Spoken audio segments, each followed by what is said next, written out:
Man, by the time we actually reach the enemy, I'll die of boredom. Commander, can we at least turn the radio on? Kids these days, impatient as hell. Can't go a minute without their gadgets. Fine, permission granted.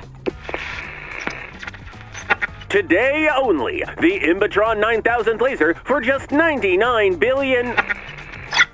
The investigation continues into the high-profile interception of a cargo vessel. Earlier reports about hydroacoustic search systems on board have proven incorrect. Our film crew is already en route to the scene on a patrol boat. Jake, they're talking about us again. With these reporters, you can't even blink unnoticed. And now, someone ought to put them in their place. According to expert Pone Master 69, the KDDX-S ranks number 1 among the best destroyers. Did you hear that? The KDDX-S is number 1? You sure that's not a joke, channel? Spoken like a guy who just wants to launch a missile and feel important. The best destroyer is obvious. Exactly. These days, the undisputed king is the Admiral Ushakov. I haven't seen anything faster or nastier. High speed, 2 missiles, 2 cannons, 2 grenade launchers, 2 torpedoes, a straight-up gentleman's kit. You can take any position, hide and smoke, and keep the pressure on non-stop. Especially if you run the Archer with the TRG-300 and the Nuclear High-Fly 2. That combo's burst damage is insane. Look at you, big spender. Take away your connections, and what are you going to do without your weapon suppliers? Throw rocks off the deck? Come on, you know there are always substitutes.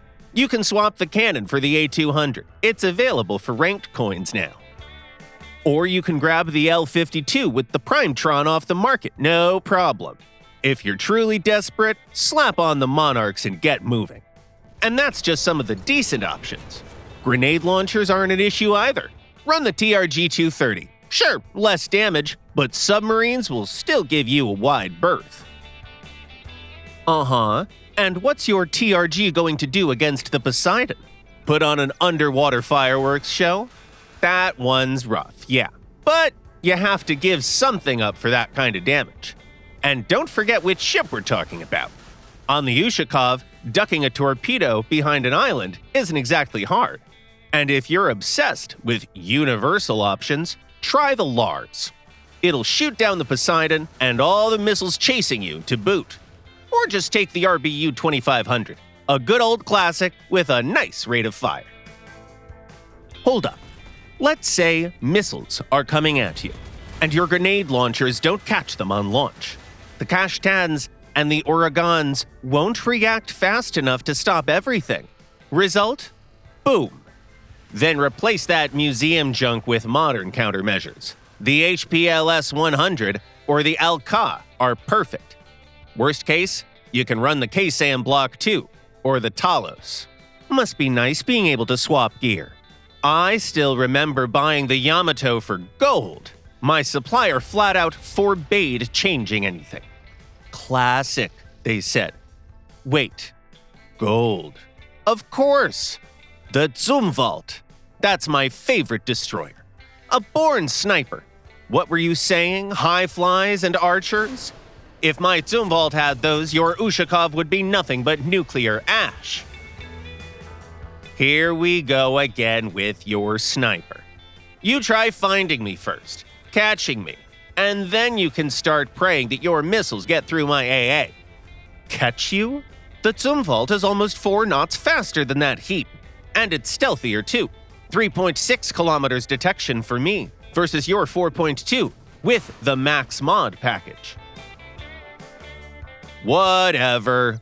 With my weapon layout, I don't need to run. My ship puts out way more unavoidable damage than your antique.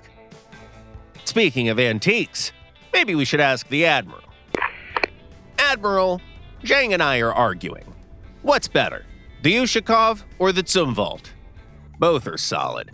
The first is one of the best all-rounders. The second, an excellent sniper. Though I've heard even more about its older brother, the Linden. I picked one up myself recently. Same weapons, but much better protection.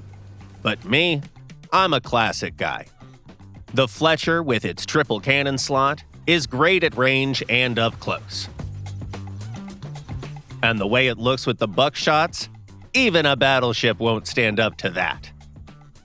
For grenade launchers, I'd take the Pinaka. I really enjoy lobbing around at the same KDD-XS and watching every missile pop. The best part is that it doesn't dump the whole salvo at once. It's semi-auto, so those missiles aren't taking off for a while. And the Fletcher's defenses perform well against every kind of threat. If that expert really needs a missile ship, he should have taken the Tuehyun. Its decoy-immune missiles are more likely to get through, and the cannon plus grenade launcher are simply more useful. And here's advice for next time. When you argue like this again, use a secure channel. Wait, so you heard all of that? Marcus, didn't you say something about antiques? On the way, we'll stop by a port where a friend of mine runs supplies. He could use an extra pair of hands hauling cargo. Maybe we'll pick you up on the return trip. And by the way, Zhang, it's funny that you're clinging to your Zumwalt so hard.